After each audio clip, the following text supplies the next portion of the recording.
Hello and welcome to Affable Chat. My name is Benjamin and this is my co-host Joey. Hey, how's it going? And today we're talking about Bubble Boy, which is a movie that was submitted to us by @Kyle Delahanty on Twitter. He sent us a DM to our Twitter account @AffableChat. Kyle says, Bubble Boy is a goofy midday Comedy Central type of movie and one of my family's favorites, despite pretty poor reviews around the web. I think it might be relevant with the precautions everybody is taking for coronavirus these days. And I think that's a great idea. Kyle, I was really excited when I saw this DM. And of course, here we are reviewing it. That's right. This is a gross out American family road trip American comedy. Directed by Blair Hayes. The cast includes Donnie Darko, Machete, Dana Appleton, Mackenzie, Mini-Me, and the Giant from Big Fish. I watched this movie on YouTube. Joey, how did you watch it? I also watched it on YouTube. Okay, Joey, go ahead and give us the synopsis for Bubble Boy. A boy, previously sheltered from the world, learns the joys of brainwashing and racism in this heartfelt American comedy featuring boner jokes. All right, that's Bubble Boy. Let's start with our pros and cons. Joey, tell us what you liked about Bubble Boy. The cast is great, and the acting follows with that. It's pretty decent. There's a really good message about family and kind of a hopeful, albeit naive look at the world. There are some setups and payoffs. That's I'll leave it at that. There are actually really good moments between characters too, that I wish were done a little bit differently, but I felt was earned. Okay. What about you? What did you like about it? I think that Jake Gyllenhaal is fantastic. I would not have chosen him as this role, but I think that his inherent, I don't know, we talked about this last week on our American Psycho episode where he's kind of good at playing like kind of a weirdo. And he is his acting, I feel like, is almost too good for what this movie is aiming to do. But yeah, he's fantastic. He carries this movie. The movie, I think it's funny. I think there's some times there in this movie that genuinely made me laugh. Bubble Boy, it's funny. It's funny. It's really funny. I think it's a creative premise as well to have this, person who's stuck inside of, permanent quarantine. And, so I mean, that was basically the reason I was excited to watch it. It's a low stress, feel good, fun movie. It's not. I pretty much gave up on the stakes pretty early and just enjoyed kind of like the wackiness. I love the way this movie uses mobs. There's great use of kind of monolithic entities that all have groupthink and act at the same time, usually doing something stupid, which to me is hilarious. I love seeing that in a movie. I think it's done well here, especially when the mobs have to go head to head. Also, one thing that kind of, and we'll get a little bit more into kind of the choice of the jokes in this a little later, but I think that one thing this movie does to give itself kind of plausible deniability is the argument is that no one is safe from criticism. They make fun of everybody. They make fun of foreign cultures and American culture. They just try to, jab at everybody, which I think is, if you're going to be offensive, that's the way to do it. And then I agree with you. There are definitely setups and payoffs in this movie, which, at least makes it feel like things were worth your time when they come back again later. Okay, so I'm going to go ahead and get into the cons. And, why don't you tell us your cons, Joey? Okay. The cartoons, physics, and logic bothers me because it's about this, I don't know, there's this idea of he's going to be in a bubble and everything, and it feels like this very almost real problem of someone who's has no immunities or has no immune system or something, and then it's just treated totally off the wall. I guess the first beginning of the tone of the movie didn't follow for the rest of it. Although if I watched it again, maybe I'd change my mind. No, I think I agree with that a little bit too. Is it initially I felt, boy, this is kind of they're really phoning this in. They're getting off to a very rapid start, and I'm not going to take this as seriously as I think they want me to. And then later on, I was like, oh, they were just trying to get to this. Right. It's really edgy, which I think is the way to describe it, but I put that in my cons on purpose. It thinks it's very clever. And there's a lot of criticisms of religion that are almost not worth mentioning just because they're so lowbrow. And there's more than a couple instances of straight up racism, which I think is different than other movies we've done in this podcast. Like we've talked about sexism in Rango, right? Of how the Beans character was kind of pushed to the side, and she wasn't given much agency, right? And she had a little bit of a character, but it was kind of pushed to the side to just be the love interest for Rango. But in that movie, there's so many other things happening, and there's the rest of the plot that's moving forward, and there's so many other things to look at that it's easy to forget about that small part of it. This movie doesn't really let you forget that it's racist. It keeps bringing it back up, and it keeps hitting on that over and over again. It's not something it's like, oh, that's one off. Maybe that was funny in 2001. It's like, oh no, we really believe this. Oh no, we really think this is funny. Let's keep doing this. Chloe, the character, has almost no agency. She's she looks so nervous for her own wedding. And it's like, if you felt that way, just say no, or I want to wait a little bit longer. What is going on with you? Whatever man says yes to me, whatever man will take me down the aisle, that's who I'm going to say yes to. I'm at the whim of the winds of the world, and I don't control those. The men in my life control that. Also, okay, here's the thing that bothered me the most. What happened to the freaking guitar playing? All right? He was so good at guitar. They showed this whole thing where he's playing guitar in his room, right? That would have been that would have put this movie to a next level for me if at some point that had come back, right? That would have been a great way for him, instead of just having him hold a coin and be like, well, I hope this somehow results in me getting 12 cc's of American muscle. What if they were like win the guitar rock off to become to win the scooter, and then he plays a concert in his bubble? That would be awesome. Yeah, you're right. Or the freaking the strip club, the mud wrestling, the Asian strip club with the mud wrestling. Oh yeah. When he saw the $500, I couldn't read what it said on the thing, so I was like, oh, is it gonna be a battle of the bands and he's gonna win? Wouldn't that be freaking cool? This thing that he knows how to do actually comes in useful. Yes, you're totally right. This is a great criticism, but I mean, I think that they were it's the reason that Chloe sticks around initially, so that she can learn how to play guitar because he's so good at guitar. Yeah. So make that a thing that is useful, because it really is. Yeah. Okay. No, I agree with that. Not important. Also, I have a real problem with the ending where suddenly Jake Gyllenhaal is Jake Gyllenhaal and he's just too hot. As soon as he takes the freaking bubble off, he's just so smooth. And it's where was all of that sheltering and stuff? He made a road trip across, he waddled his way across America, and that made him grow up, and now he knows how to treat a woman. It reminds me of, you ever see Casper, the live action Casper? When I was a kid, it's been a long, long time. Well, there's this part that I'll never forget where Casper turns into a real boy. He actually is flesh and blood. And he's really hot. He's this. I rewatched it and he's probably 12 years old. So I feel weird saying that. But he's an attractive young boy with great 90s hair. Uh-huh. And it's he's he doesn't act at all like Casper. He acts like a hot boy, hot heartthrob boy. And that's exactly what this reminds me of. It's as soon as he takes the bubble off, he's I'm Jake Gyllenhaal. Can't resist me. I mean, who could? It is Jake Gyllenhaal after all. Exactly.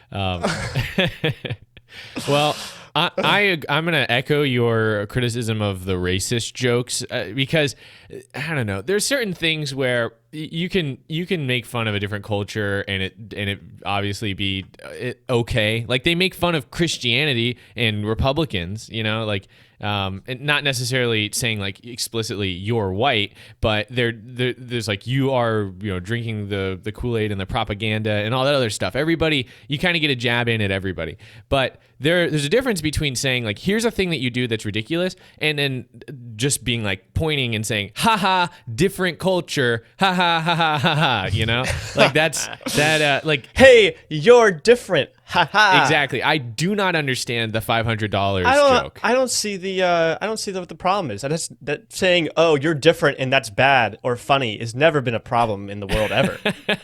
It's no, but for real, like That's never contributed to any sort of issues. like maybe it's just because I'm a little bit more knowledgeable in American culture, but I think it's just it's funny to have pictures of the presidents in your house, you know, and to use that as the backdrop for these characters that have such bizarre beliefs, and you know, brainwash their kid, but to have this Asian business where a bunch of guys just yell $500 a bunch of times. For me, it was like, is it supposed to be the accent that's funny? I don't get. I genuinely, even if I'm like trying really hard to be racist, I still don't get what the joke is. Like I'm like just thinking maybe it's. I think it's the accent. It's like, oh, he's saying it in a funny way and he's yelling. You know, like, you know, this is one of those things where they're like kids coming out of this movie like would say to their friends for years, $500, Right. $500, you know, like it's trying to set up some sort of inside joke, Yeah, a reference, like easy to yeah. repeatable reference. Yeah. Okay, and for me, it's just like, okay,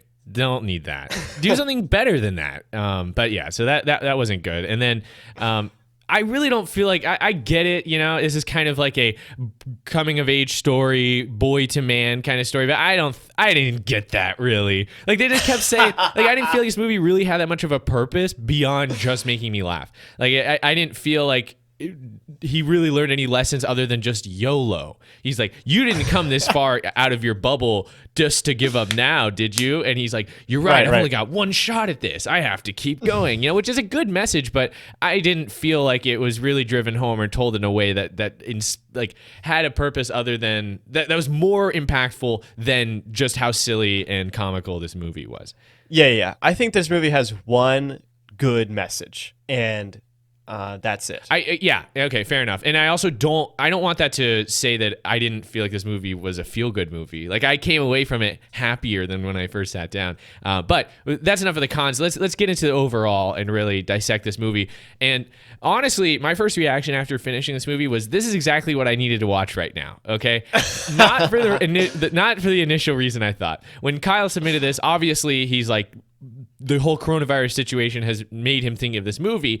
So that makes it kind of perfect for the time right now. But after I finished it, I was like, that's not why I enjoyed it. That's not why I'm going to remember this movie. The reason I'm going to remember it is because it allowed me to escape the real world for a while where there's consequences and things are sad. And escape into a world where there are absolutely no consequences and everything is just stupid and silly. And at the end, everything works out. Everything comes together. All the loose ends get tied up very satisfyingly. And you just have a reason to laugh and dance to the bright and shiny song while it's playing during the credits. Give up on society. We will be your family. It's such a great song. And the way that they were dancing, they're so... I mean, I know that it's taking place in this movie takes place in the early 2000s, but it seems like very 70s, the way that those people were like wearing all white and like kind of all togetherness. But yeah, so that's my overall feelings on this movie. Initially felt like it was going to be set up to be something more serious, and it's like, how do you survive when you have no immunities? Like, what lengths will this guy have to go to have a normal life when he's living in a bubble? But then I was like, oh, okay, that doesn't actually matter. It's just like a comedic set piece. That's fine. Then let's just have fun with it. And that's that was my attitude basically after like the first 20 minutes. Yeah, I think there's like obviously there's another version of this movie that is about this kind of the same theme of like the like being a sheltered person and then being out in the world for the first time, right? And that's like coming face to face with reality and the things that Mrs. Livingston wanted to protect her son from, right? Whereas like in this, I guess like everybody he interacts with is like very cordial and nice and like doesn't want to take advantage of him. They all want to like help him basically, except for maybe the cult, but they're in there for selfish reasons. But everyone else is like, oh, you know, like, hey, you're trying to, you know, get from A to B, we can help you with that. So it like, I think that's a nice message about humanity, but I think there's another like I don't know, alternate timeline version of this movie that's about him coming face to face with the world that his mom was trying to protect him from. Definitely. You know? No, definitely. And there's also an alternate version where the reason they can't be together is because Chloe doesn't want to be with a guy who can't get outside of a bubble rather than him choosing the bubble over him, you know? Like she was always there to be like, like she tried to get into his bubble, you know? And he even says like, maybe I should have let her in that day, you know? But it seemed like it was more his like hesitance to join the real world that was the issue, not that what would happen in real life, which would be that it's so hard to give up the chance at a normal relationship for this, you know, this weird one because of his issues. So, much more real. Well, I mean, what about this pickup line though? Don't worry, you can decontaminate me. Oh, dude, yeah. I could see like young. You were definitely saying the Pledge of Allegiance after that. I could see. I mean, this is the first time I'd seen this movie, but if it had come on Comedy Central when I was in, you know, during the summer in middle school, dude, I would have been like, all right, here we go, another like horny midday comedy. Like that. Gotta have like the shot of her boobs right outside the bubble when she shows up. Yeah. It was just. It's like some of that was gratuitous, but it also kind of fell off after the very beginning. Like it was only kind of those boner jokes were pretty much just at the beginning. Yeah, it's true. Hey, you know what? I like doing movies for this podcast that aren't critically acclaimed. I think they're fun. I think they're fun to talk about. Me too. Yes. So no, I agree. I'm happy to watch this. So I think probably if I saw this movie back in 2001 when I was like 7, I would have been like, whoa, this is crazy stuff. Is this what adult movies are like? Because it's very much like a cartoon or like a kid's movie, but like with like kind of amped up, you know, to like another level of like zaniness. And it's like a very super edgy movie for teenage boys in a pre 9/11 America. Like that's kind of what it is. And it clearly has that audience of like teenage boys. And even though the message, you should never let your kids have fun, is clearly for any parent forced to watch this, no boomer is going to watch this and say, you know, that movie with the racism toward Asians and constant poo-tang jokes really does have a point. We should let our kids have more freedom. Like that's not something that ever happened. We should let them have more ice cream too. Everybody loves ice cream. Everyone loves ice cream. Dude, okay. You're so right, though. This movie is totally for... This movie totally is for, like, teenage boys. Oh, my gosh. Like, having a crush on, like, the sexually developed, like, neighbor girl. Yeah. You know? Yeah, and it's like, well, she would never be with you. You're 7 years old. Just like she would never be with this guy because he's in a bubble. It's like, but what about in my dream world where that totally happens? Also, I'm really good at guitar. I only know one song, but that doesn't matter. Yeah, but like that's not who's seeking out this movie, right? It's the teenage boys that are watching this movie, and the demographic is targeted toward. It's like has this understated and powerful message of forgiveness. I mean, like it's also entirely necessary for the happy ending at the end, but Jimmy forgiving his mom for all of the stuff that she put him through is genuinely a touching moment and like a very good thing to take away from this. And too bad it's only like 10 seconds. And because there needs to be more old people just dying and people falling over waterfalls and all that sort of thing. You know, like there's not enough space for the heartfelt character connection between his mom, his like ultra Republican mom, and all of the stuff that she put him through, and then you know him forgiving her for all. Right. No, I agree, but at least they have something. They very easily could have gotten out of this movie with nothing. Right. No, I think that's like I wish there had been a little bit more of that. That's all. But that's kind of a minor thing. I really do think that's a great message to come away from this movie with. Jimmy's bubble is a pretty literal representation for the metaphorical bubble teenagers often feel like they live inside of. And they show Mrs. Livingston as a strict religious Republican and make her out to be some sort of anti-Semitic zealot. And maybe, you know, once you also thought your mom was a Nazi. So, maybe that's relatable. I didn't see it this way before, like quite as vividly, but you've made some great arguments. Like this, they specifically sat down to make this movie for seventh grade boys, for sure. I mean, like, I think there's something commendable about that almost. Like, a lot of times you'll watch a movie that's supposed to be for teenagers and, like, they totally miss the point. This is like almost written by a 15-year-old boy. Like there's so many things about it that are good about that. And like I think from that standpoint, it's actually a pretty clever metaphor, especially since like the actual thing of like, would this thing protect you from disease kind of falls apart pretty quickly because it's like, I don't know if it would, like I don't know if that's actually how that works. I don't know. Wait, would you use bubble? Plastic. Would plastic actually keep germs out? Like, isn't it still permeable? You're if I've learned anything during this whole crisis is that I don't know anything about diseases, so I don't have an answer for you. I don't know. It's not like he lives in like a very sterile environment inside. Okay, the thing, it's one thing to ask if you kept somebody inside of a dome made of plastic and they never left, and like you had some sort of really good system of decontamination to get things in and out so you could have food and water.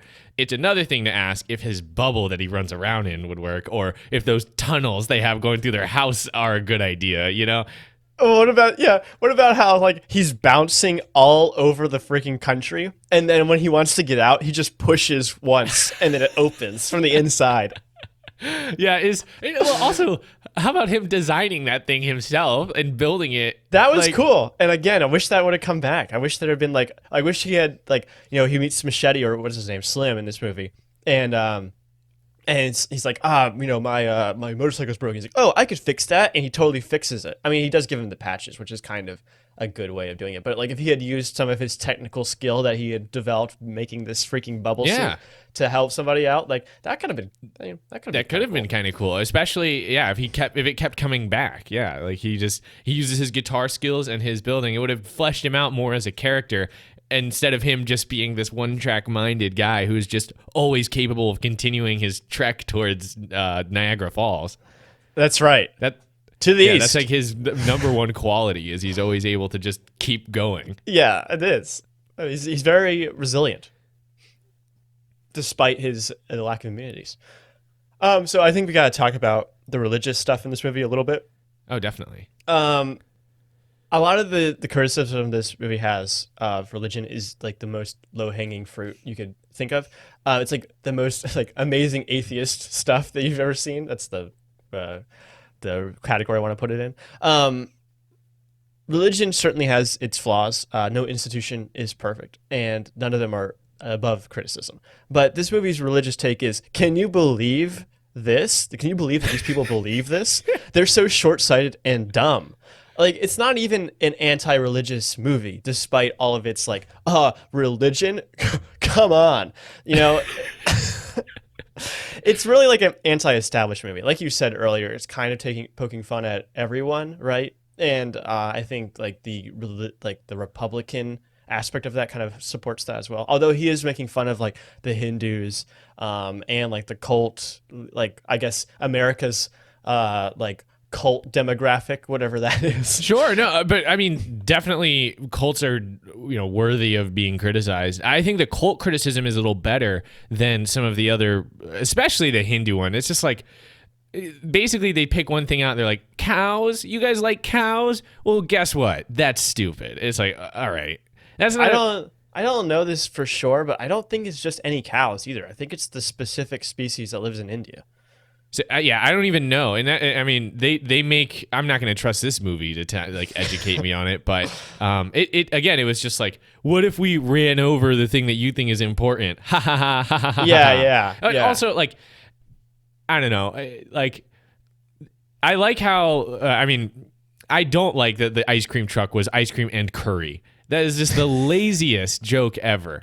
And I wonder if this movie influenced, because I used to, a while back, I used to work at this other place that when I first got there, people thought that I was Indian, even though I'm Mexican. I have brown skin. And because you work in IT. In rural South Carolina. I do work in IT, but rural South Carolina, if your skin is darker than that, people are they know you're not white. And they thought I was Indian, so they would joke. It's like, hey, what'd you bring for lunch today? Curry? And I'm like, not even Indian, I'm Mexican. So then after that, they were like, hey, what'd you bring for lunch today? Curry tacos?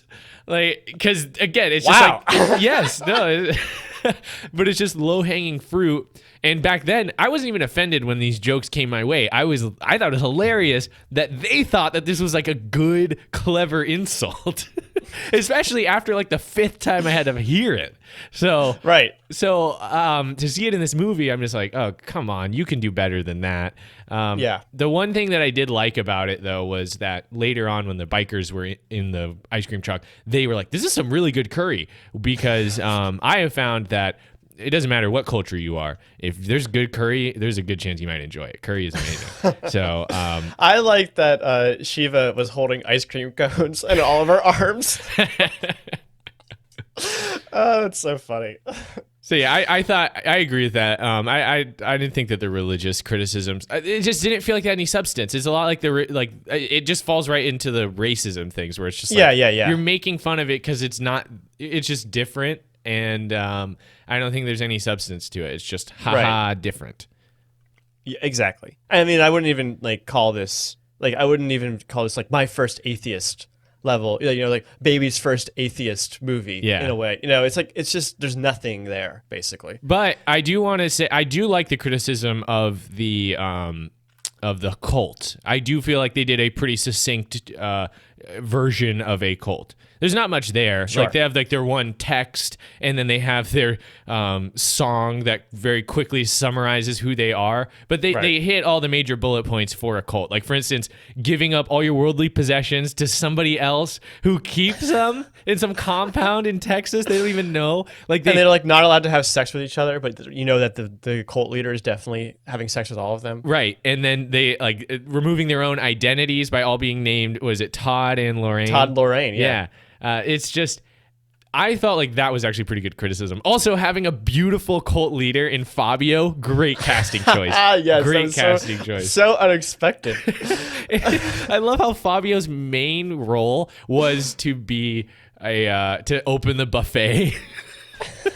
Because at the first cult meeting that we see where he announces the round one, like the next iteration of the chosen one is going to be round, and then he's like, and if no one else has any questions, the buffet is now open. And then you don't hear from him again until the last scene at the wedding when everyone's getting their line in. And Fabio is like, everyone, the buffet is open. Like they brought him along just to announce that, which I thought was pretty great.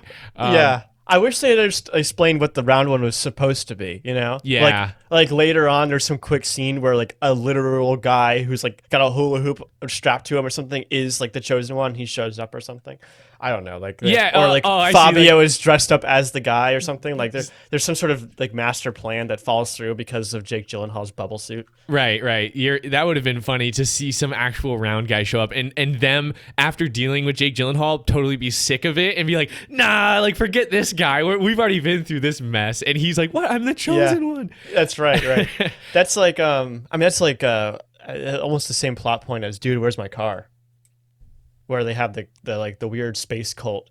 Then they're waiting for their chosen one, and they think that, it turns out that they're real, and they come in and like save the day or something.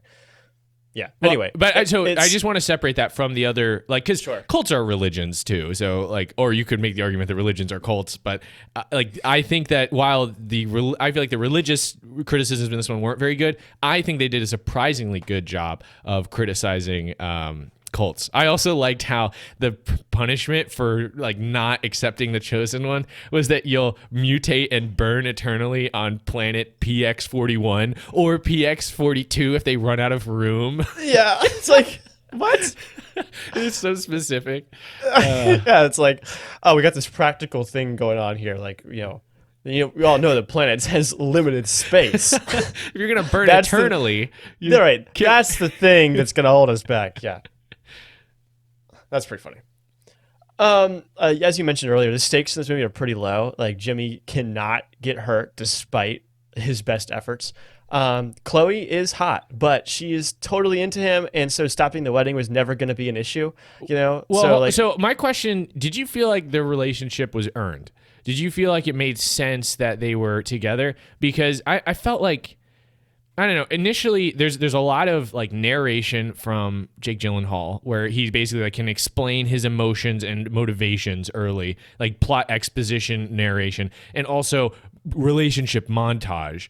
That was for me where I kind of let go of this being a serious movie, because I was like, okay, we're just supposed to see them have Christmas together. Why is she even there? You know, like I get that she's like interested in him, but that seems like a pretty big, it's like weird thing to do, to be like her and him doing Christmas together and Halloween together, and then going to prom with someone else, but she still like checks in with him before going. It's like, all right, like they're clearly, they're like, they're friends, right? And I don't know. I think that's, I don't know. I think those things are your evidence for whether this is earned or not. Not like, I don't think they need to say, oh, they were such good friends that now they're like having Christmas together. Like the fact that they had Christmas together is the evidence that they are good friends. okay. So I thought that was good, and I liked that was fast forwarded, because I was afraid this was just going to be some sort of meet cute where like, oh, like he's totally into her but he can't do anything about it, and then like they have like some sort of short relationship and she's like, oh, like, you know, like, I don't know if I'm into you or not, and then he has to go chase after her, which is kind of what happens, but it was way more like there was an actual relationship. She was totally into him, but he didn't know how to act on it because he's been a sheltered little boy for his entire life. Oh yeah, I mean, it is basically the foundation of the motivation for the rest of the movie, so it has to be. Right. Yeah, so I thought that was fine, and I liked that they went that far, and it wasn't just like he saw her and thought she was hot, which is like literally so many other movies, right? Like it's like, oh, like I fell in love with her at first sight. Like I don't like. You ever think about what that means? Like, like you're totally into her for her looks, then, isn't it? Like you don't care at all about what she's like as a person. You're just like, I like the way you look. Like, obviously, there's just some part of that. Like, obviously, he's attracted to her, but when she actually shows up and turns out to be nice and into the same things he is, and like goes out of her way to include him, like shows that there is a relationship there that like is worth pursuing. So, in that way, actually, one of the strongest parts of this movie is the fact that they have a relationship. So one of the weakest part is that she can't act on it herself. Definitely. Well, beyond a snow globe that says "I love you," which that was bizarre too. Whatever happened to that? You know, like I don't know, man. Anyway, like the stakes are really low for this, and it's fun to see him race across the country, and see all these places and meet this kind of fun cast of characters. Although, like, at least 3 of the settings are kind of identical. They're just like small towns with weird people in them, right? And then the constant clock ticking is also a pretty good drive for the movie. Like it keeps you on your toes. You're like, okay, well, he has to keep going. He has to keep going. Like you can't stay in one place too long or whatever, right? But there was never any doubt in my mind that he was going to succeed. Oh, definitely. Adventure. Like even if he got there after the wedding had taken place, which like if this movie had come out 5 years later would have been the thing, he still would have convinced her to leave him. So right, like it would have been no matter. No, definitely. And that was part of the reason why this is such like a feel good, easily watchable movie, because you're like, there's no way he's not going to succeed. It's more like show up, have some fun little thing happen in this setting, and then on to the next one, you know. And it's never in doubt that he's going to get off track or not be able to make it. Yes. And I thought the characters were fun. Like you said, like the mobs and everything. I liked Slim. I liked the mom and the dad, even though like I was like, what is the dad's deal? Like, like it almost seems like he's trapped too, but like he's like part of this problem as well. Yeah, no, definitely. I liked Morton. He grew on me as he developed as a character, because he starts off as this like the epitome of like the middle-aged like boomer. Oh, what do they call him?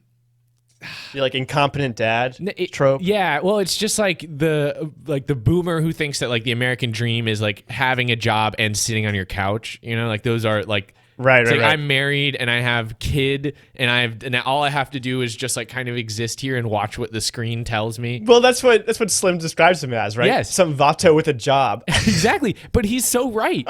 He was exactly right. And then you see how this adventure brings the life back to Morton, because clearly Morton maybe was I've got to get a job kind of guy when Slim met him. Not I have a job already kind of guy, maybe. He was like trying to put his life together, and maybe that is what kind of put him in a box, and he wasn't able to be himself anymore. So as this adventure brings things out in him, the first like the first time we see him come alive really is when he tells Jimmy to run for it. He's like, you didn't come this far just like, well, I loved the way he said the thing about the moon, where he was like, what if Neil Armstrong had gone to the moon and then like not taken a step? And it's like, I have a problem with that, but we'll get to that. Really? Oh, okay. Is that one of your quotes?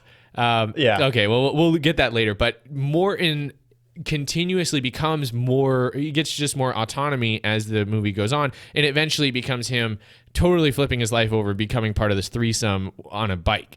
So I thought that was interesting. I didn't expect him to come alive like on that. a bike. Yeah, I mean, but I think I don't okay, know. and I think that it might come. I think it might just be. I don't know. I feel like there's kind of a trope where it's like having a tough relationship with your dad, or like feeling like you can't communicate effectively with your father. It's like a common thing with young men, and this is a movie that's targeted at young men. So maybe that's what he was supposed to stand in for. Yeah, I mean, he doesn't. I just don't know, because he lets Chloe in the beginning.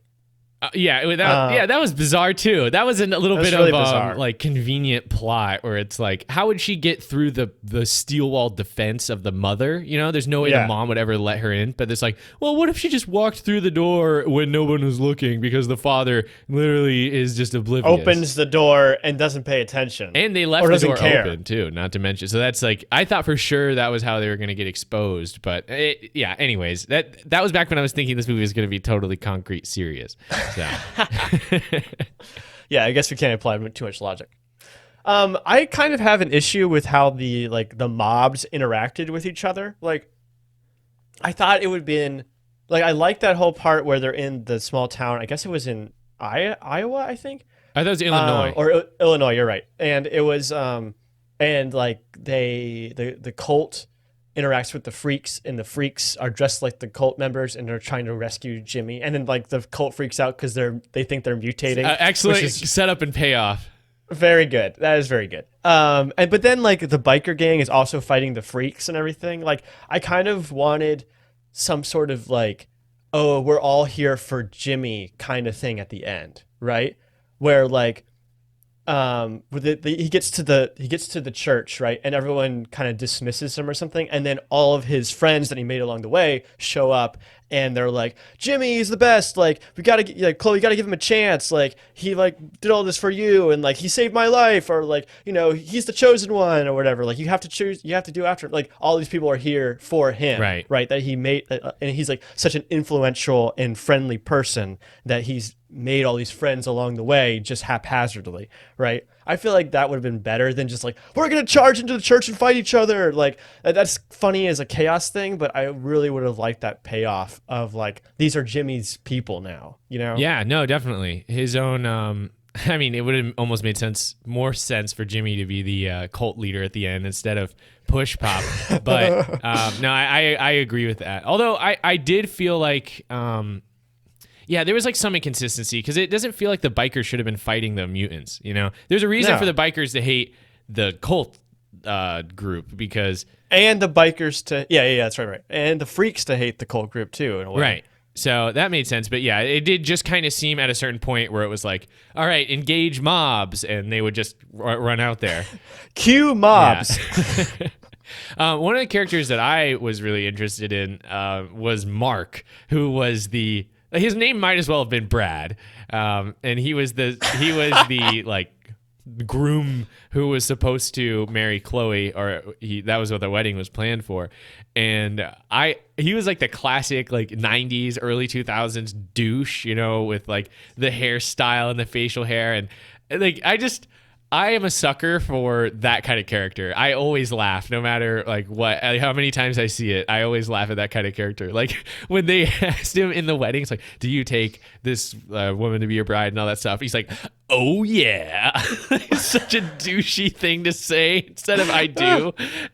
And then when she hesitates to answer it, he's like, "Come on, babe, easy question." I was dying, dude, because that's the kind of character we're okay with seeing lose. You're like, his inherent doucheness is enough for us to totally overlook him when he gets totally taken advantage of, which he does when Jimmy shows up and totally ruins the wedding for him. Because if you look at Mark, while he's not like not necessarily your favorite guy or somebody that you would see Chloe really vibing with necessarily, but he doesn't do anything that's like he even waits. You can barely hear it, but he says, "We've been dating for like 2 years now. When are you gonna let me get some action?" And it's like, okay, he's been patient. Like I'm just saying it could be much, much worse. This guy is just kind of a douche in his attitude and the way he acts, but he's not a bad person. Like when he tries to tell Chloe, he's like, "Come on, Chloe, no," and she's talking to Jimmy, and Jimmy's like, "Shut up," to Mark, and he's like, "Am I out of line here?" Which I'm like, "No, dude, you're doing great. Like, this is not your fault. This is just the way the plot is written." But he's not nearly as upset as you probably would be. Right. If your wedding got canceled, probably the bubble boy. Right, exactly. So, which also, I mean, while we're talking about that, that totally does not make sense that the entire church starts clapping when Jimmy and Chloe leave, because half of the people there are allegedly there for Mark, and they would be not stoked on this. So, I don't know, but I just had to shout out Mark because I love that like 90s douche character, and he did a great job in his limited role. All right. Do you want to move on to our songs? Sure. And I just wanted to mention this because I thought it was hilarious. They had 3 different uses of the song Growing Up by Blink-182. It's so funny. It's a great song, but I don't know. You have a better you're better look at analyzing cinema as a whole, Joey. Do you feel like that was a mistake or it was like a theme to use Growing Up thrice in this movie? Obviously it's like supposed to be like, this is the theme song of the movie. I didn't see the trailer. Maybe they used that in the trailer or something. Clearly they have the rights for it and it probably didn't come cheap, so using it as many times as possible may be the most practical thing to do. Oh my gosh. But they also used that song from Rocky twice, the Getting Stronger song. The bam bam bam bam bam, because they used it when he was making his Bubble Boy suit to escape the house, and then they used it again when he was like walking up to do the mud fight. Yeah, I didn't notice that. So I just thought that was weird. Well, for me, I feel like it's almost like they didn't think of, like, oh, we forgot to get a song for this part. Just throw Blink-182 in there again. It kind of feels that way. I don't know, like. I don't know. If I was making this movie, I would have gone in a totally different direction. So I can't say what they were. I can't put myself in their shoes. Okay, because about why they were. By the third time that we heard, I guess this is Growing Up, I was laughing because I was like, this is surely a part of the joke where they're like, look how bad our movie is that we're reusing the song again. You know, like I don't know. I think that it's not done to a comedic effect necessarily, but it could be done to comedic effect. It continues. It's too on the nose for it to be like just like a random choice, right? You know, like this is supposed to be like, oh, I'm a man now because I got out of my bubble, right? No, like, I guess this is Growing Up. I guess now this is Growing Up. All right, so now we're going to move on to our quotable moments where we talk about the most impactful quotes from the movie. Moving forward, we want to be able to put our episodes on YouTube, and YouTube is real sensitive about copyright information and taking stuff down, so we're changing the way that we're doing our quotable moments. Previously, we had just taken the audio straight from the movie, which is great, but we're going to try something different now, where Joey and I will actually perform the quotes for you, and then we'll break down why the quote matters and what we want to talk about in regards to the movie, okay? So, yeah, we're just playing it safe, and I think this more opportunity for more That's fun. right, and this is, maybe, we could become, someone hears this, and they're like, wow, a couple of voice actors here. We'll find out. So here we go with the first quote. All right, this one, you're gonna be Jimmy in this one, and I'm gonna be Mark. Yeah. So Chloe tells me you're a musician. Well, I rock, if that's what you mean. I do know. I instantly loved Mark after this one because he had to like give us a little sample so that it's like. Rock and roll, right? It's 2001. You're familiar with the idea of rock and roll. let me just make sure. Let me give you little samples. And then after that, he's like, you recognize it now, right? Right. He's just such a, oh man, we need to have a, like, lovable douchebag support group for all the douchebags in these movies who get defeated by like the nerdy protagonist. Oh yeah, what was his name? Brad from in, Small Soldiers. Small Soldiers. And Mark, I think, would definitely start that support group because neither of them necessarily did anything wrong. They just fit the stereotype for the defeatable douchebag. Why is it taking us so long? Hashtag justice for Mark. He needs to get his own story where he finds love. That's right. Yeah, with the these douchebags deserve better, even though they are kind of douchebags. So it just sucks that no one will ever treat them right because of the way they act. There actually definitely is a premise here. There's a screenplay in there somewhere where a bunch of like classic douchebags try to find love. Avengers style douchebag team up. Where they all like try to come together and like the express goal to find love. I think that's called The Bachelorette, actually. Oh, got him! Oh, the way to bring that home, Joey. Excellent. All right, on to the next quote. Okay, this is all Mrs. Livingston, so I'll do the whole thing. All right, Plan B. Did you finish the note? Mr. and Mrs. Livingston, we have kidnapped your son. Pay $100,000 or he dies. Signed, the Jews. Are you kidding? Are you kidding me? Who in their right mind is going to believe this note? It's the Jews, Morton. They're going to want more than $100,000. This is your obligatory anti-Semitism that you need in your Republican criticism. You have in all your anti-Republican movies. Yeah. I just think this is I think this is hysterical, first of all, that like they bring this in just to like kind of hammer home that she is like very far right. And like the whole idea of like the problem of the note is not that like the money is too little. It's just that it's signed the Jews as if like there's some sort of monolith out there kidnapping children. No, I think it's a great, like this is a good example of like a anti-Semitic or you could argue racist joke, but it's done well because it makes the people making the joke look like idiots, not the other way around. So yeah, I think that's great execution. This movie isn't totally devoid of good criticism and comedy. It's just it's spliced in there with some of the other stuff. Right. It is like a random moment. It doesn't come back, but it is a good joke, well written joke. All right, this is a Slim.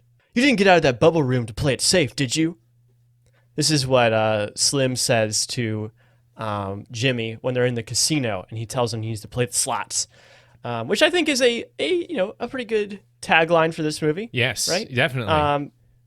Just like it's a pretty good point, right? He didn't stay in that place just to, he wasn't in there, and then he escaped not to.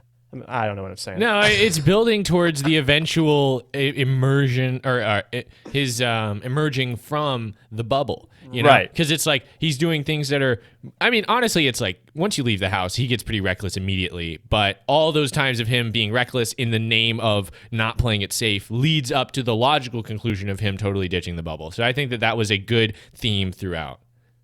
Yeah, I think it is, and it comes back to.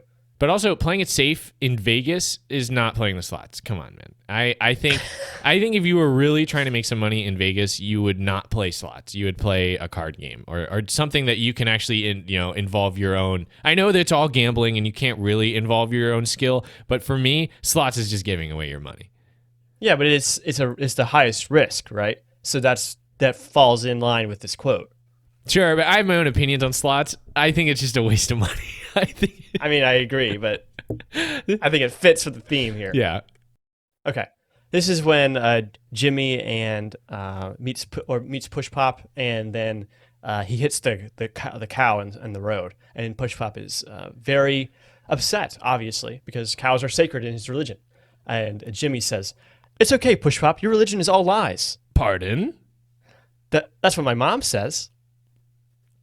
Again, like This isn't exactly a criticism of Hinduism, and like they do kind of seem to pull their punches a little bit for other religions other than Christianity, especially since this is like another jab back at Christianity, right? Right. This is the Christians think other religions are dumb, so like let's make sure we put that in there, slide that in there.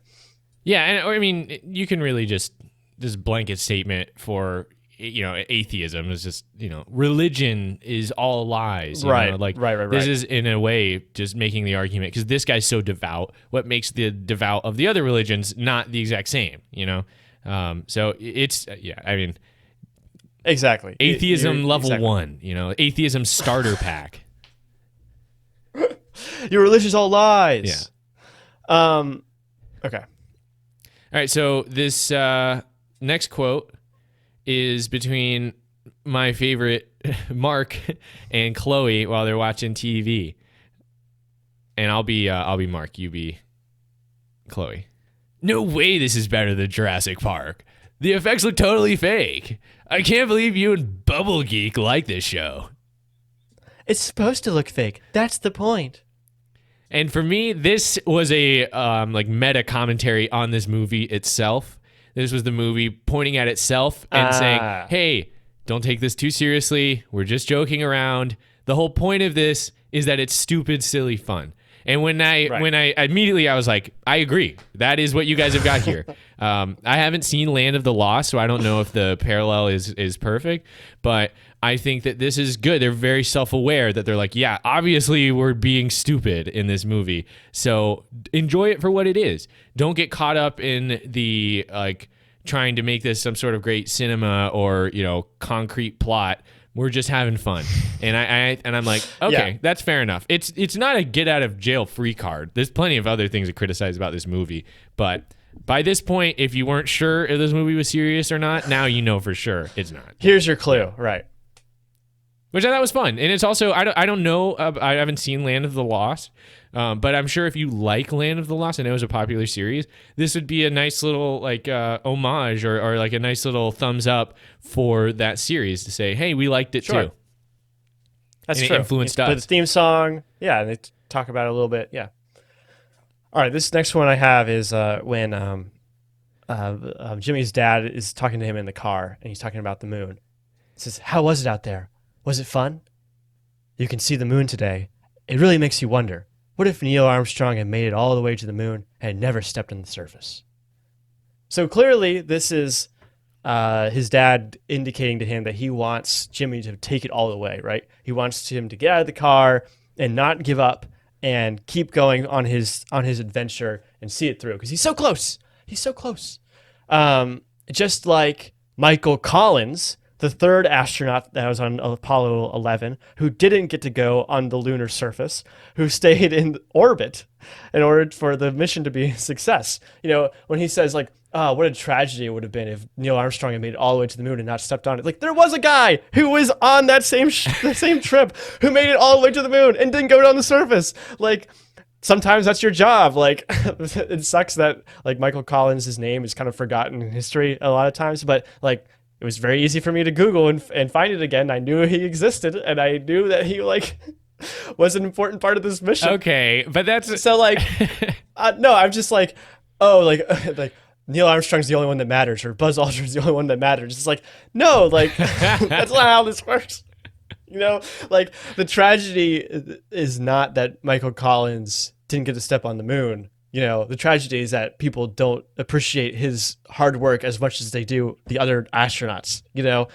Like, right. it's frustrating that he's using this as an example when it's like it doesn't follow through really. Right. No, I mean, yeah, I feel like I would file this under it's like misuse of like a popular known event in the same Right. in the same as in a similar way that people use drinking the Kool-Aid, because a lot of times people say drinking the Kool-Aid where it's like you're voluntarily doing something cult-like when the actual situation is much different than that. In this, it's like for the informed, this is a terrible reference, but for the surface level use in this movie, I feel like it's actually kind of good. Like it is like, yeah, what if he did? I mean, think about it this way. What if nobody stepped on the moon? What if they all went up there and then they all didn't step off? Like, I'm sure that there would be somebody saying, why didn't anybody take a step onto the moon? We all would have wanted that. You're already there. Why not just take a step, you know?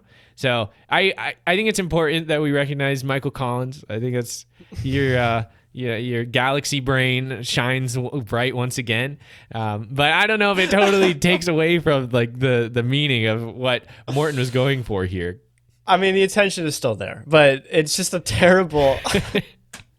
It's like, yeah, but there really was a guy who'd made it to the moon and didn't step on the surface. Well, and he didn't get his own all the glory though, dude. That's what he. Well, he wasn't actually on the surface either. He was still in orbit, so not exactly the same. Right. Pretty close. Anyway, last quote. This is Jimmy's line to Chloe after he steps out of the bubble. And he says this in his most smooth Jake Gyllenhaal voice. I would rather spend 1 minute holding you than the rest of my life knowing I never could. Hey, man. If that's how you, Jake Gyllenhaal, you're happy to, I'd be happy for you to decontaminate me after that one. I mean, I don't know. I thought about it too, where it's like, if he really had died here, it kind of would have been beautiful. I think they should have set it up better. Like if this ended up being the serious movie that I initially thought it was, where he has to live this difficult life inside the bubble, and maybe it's not as nice as it was before. Like in this movie, he's playing guitar, he has all this stuff, toys and stuff. He enjoys his life in there. Yeah. But if it had been some sort of tortured existence where he decides that living for 1 minute is better than being trapped inside of this like horrific bubble for his whole life, I think that would be something really compelling. I mean, this comes across way more serious or just, heartfelt than maybe is earned. But, I think it's maybe like this alternate movie we've been writing this whole time. I think this would still work as kind of like the climactic line. No, I think you hit on a good point here, which is that like there is no indication that he is this smooth coming up to this point, nor did he was his life really that bad? Up until this point, this is the first time that he's ever actually had an incentive to leave, right? Every other, even during his montage, right? There's all these moments where he's looking out the window and everything, but he's framing it in a way that he wants to be in the bubble, right? Or the bubble is good for him. And it's not until suddenly his inability to leave his room is a issue and keeps him from getting what he wants. Does that actually translate to him doing something about it, right? So you're right. Is his life really that bad that living for 1 moment holding this girl is better than dying? I don't know, but it is a good line. No, it is a line that Jimmy probably would never say. Jake Gyllenhaal probably does. Nah, I mean, that's just how I feel. I feel like this is a more serious line that could have existed in a more dramatic version of this story. It still works, it's fun. It's a good ending to the story because then now Happily Ever After commences. But it doesn't feel, they didn't earn it as much as they could have. Definitely. All right, Joey, that's going to wrap up our quote section. And I believe you know what time it is. It is time for us to go a little deeper. First thing I want to talk about is the hygiene hypothesis. So this is something I came across in psychology when I took Psychology 101 in college. So it makes me an expert on all of this. So obviously, don't bother fact checking me. This I stole from Wikipedia, and I want to quote it in its entirety because I think it's pretty interesting. In medicine, the hygiene hypothesis states that early childhood exposure to particular microorganisms, such as the gut flora and hemolymph parasites, protects against allergic diseases by contributing to the development of the immune system. In particular, a lack of exposure is thought to lead to defects in the establishment of immune tolerance. The time period for exposure begins in utero and ends at school age. So basically what it's saying is when if you're exposed to more germs as a child, like very young, like even within the womb, you will have less health issues later in life. And this is just a hypothesis?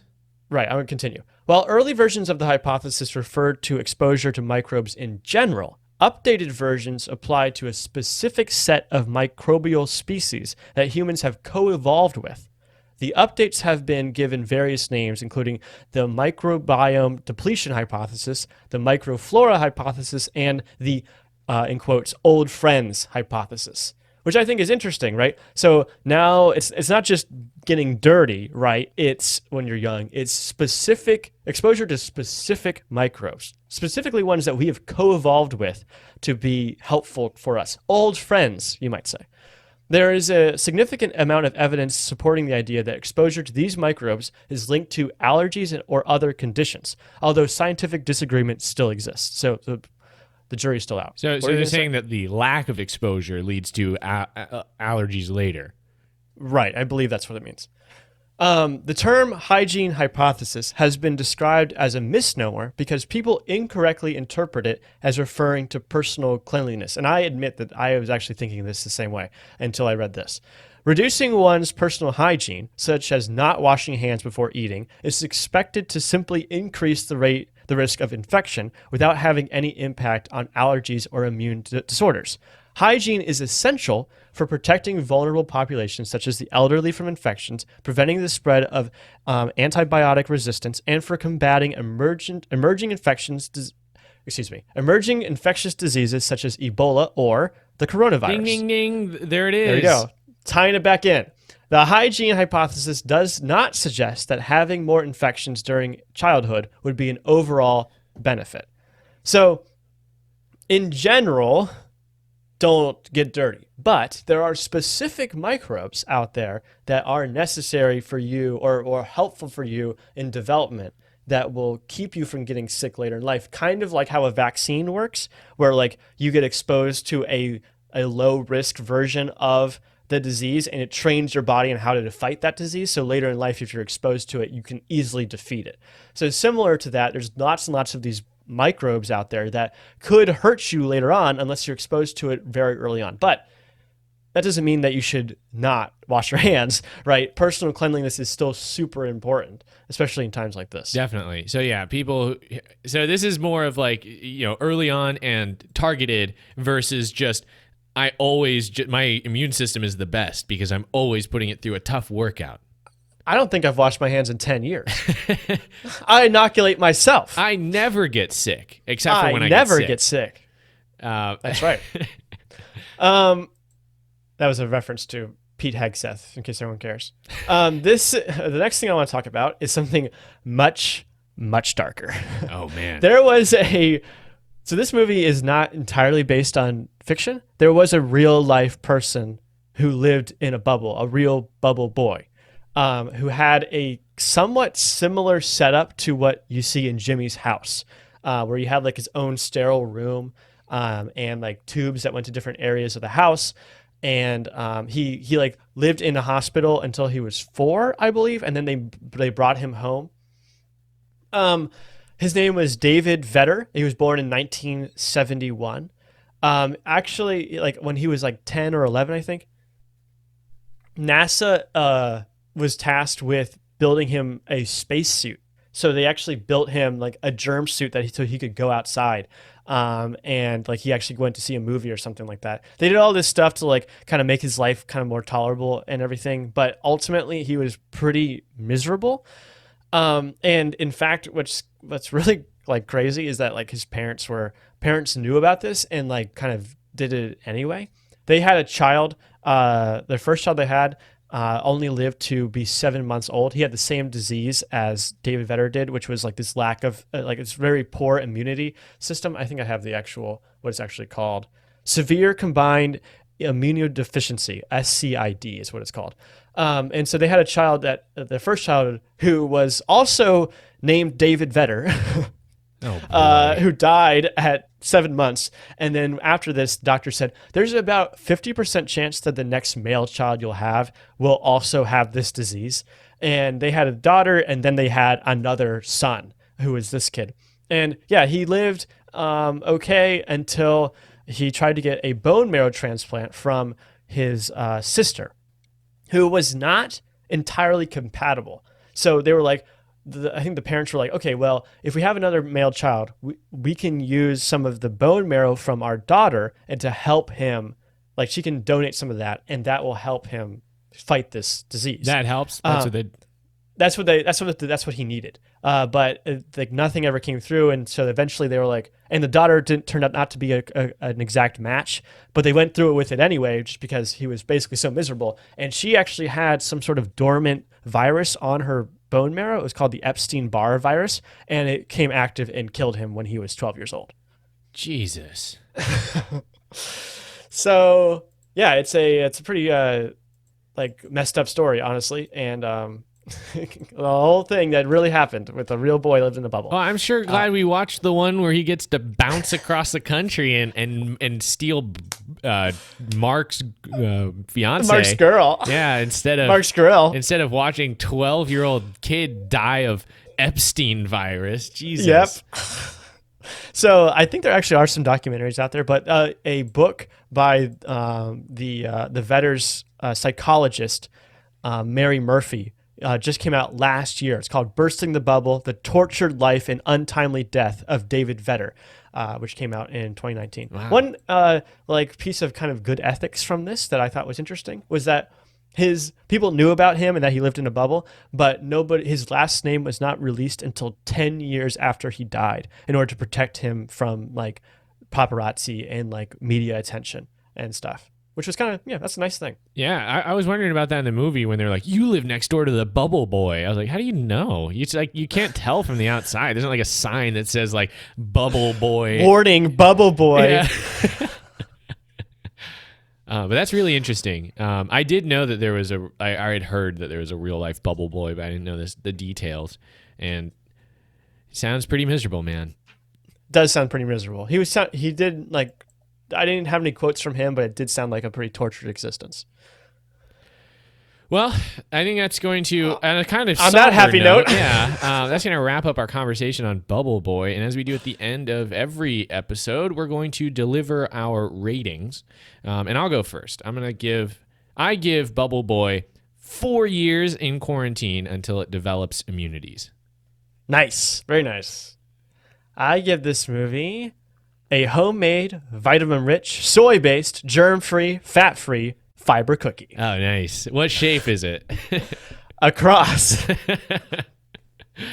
Beautiful. Okay. Well, Joey, what is next on Affable Chat?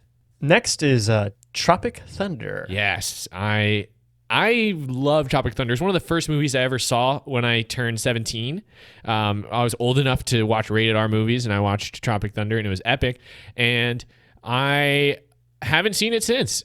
I watched it like a couple times then, but I haven't seen it in years. And I recently saw some pretty contentious arguments going on the internet about whether or not Robert Downey Jr. deserves to be canceled because he did blackface in this movie. Ooh, blackface in a movie that came out not that long ago. What could this be about? We're going to get to the bottom of it. Are we? Is RDJ canceled? Are we going to solve racism? Is Marvel totally canceled now? Is Iron Man literally racist? We'll find out if you listen to our next episode where we talk about Tropic Thunder. There's more to the movie than that, but that is why it was on my mind because I saw some people arguing on the internet. So look forward to that. If you want to call our phone number and hear your voice on the podcast, you can. It's very easy. All you have to do is dial 833-600-2428. Yes, that number is 833-600-CHAT. Call us now. It's a limited time offer. We've been talking about it for like, how long has it been now? Months. Has it been a year? We've had this number for months. It's been a long time. People have called us. It's been a long time. People have called us and they've had their voice and they've said, I've heard great things. And many people have said it was the best phone call of their life. But a perfect call. That's right. Some even a perfect call. And that's right. And you can hear it here Yes, and if you don't call soon, then this is going to be going away. They're saying it's going to be like a miracle. It'll be gone. It'll be totally, we've had a few, but it'll be totally zero. And so you're going to have, if you want to take advantage of this, you're going to have to dial that number as soon as possible because... That's right. It's the greatest number of all time. It's very easy to remember. People have said it's the easiest number to remember. That's right. Without even looking, here I go. Ready? 833-600-2428. Yes, that's 833-600-CHAT. Phones are open anytime. That's right. You can subscribe to us on Spotify, iTunes, or wherever you get your podcasts. And wherever you get our podcast, leave us a review. It really helps us grow. You can interact with us on Twitter, Instagram, and TikTok. All of those have the same handle. That's at Affable Chat. Check us out. Or if you're a little more old school, you can send us an email, affablechat@gmail.com. We also have a YouTube channel where we're uploading YouTube videos. That's right, including this episode. You might even be hearing this on YouTube. You're like, I already Whoa. knew that. Wow. So check us out. Just search Affable Chat. But that's going to do it for our episode on Bubble Boy. Thanks again, Kyle, for sending us that DM and recommending Bubble Boy. I'm glad I've seen this movie. Love me some Jake Gyllenhaal. But yeah, that's the end of this episode. For Affable Chat, I'm Benjamin. And I'm Joey. Thanks for listening.